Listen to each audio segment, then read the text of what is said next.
మా గురుగారు పేరు రామ్మోహన్ గారు. నేను కృష్ణాష్టకం చెప్తున్నాను.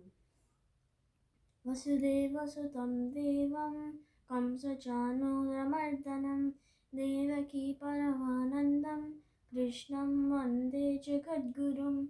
అతసీ పుష్పసంకాశం हारनूपुरशोभितं रत्नकङ्कणकेयूरं कृष्णं वन्दे जगद्गुरुं. कुटिलालकसंयुक्तं पूर्णचन्द्रनिभाननं विलसत्कुण्डलधरं कृष्णं वन्दे जगद्गुरुं. मन्दारगन्धसंयुक्तं चारुहासं चतुर्भुजं बलिपिञ्जवचूडाङ्गं कृष्णं वन्दे जगद्गुरुम्. उत्पुल्लपद्मपत्राक्षं नीलजीमूतसन्निभं यादवानां शिरोरत्नं कृष्णं वन्दे जगद्गुरुं.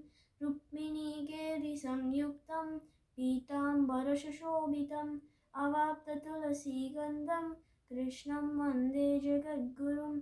गोपिकानां कुचद्वन्द्वां कुङ्कुमाङ्कितवक्षसं श्रीनिकेतं महेश्वासं कृष्णं वन्दे जगद्गुरुं.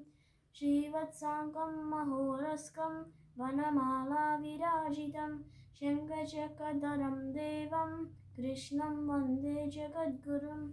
कृष्णाष्टकमिदं पुण्यं प्रातरुत्थाय यः पठेत् कोटिजन्मकृतं पापं स्मरणेन विनश्यति.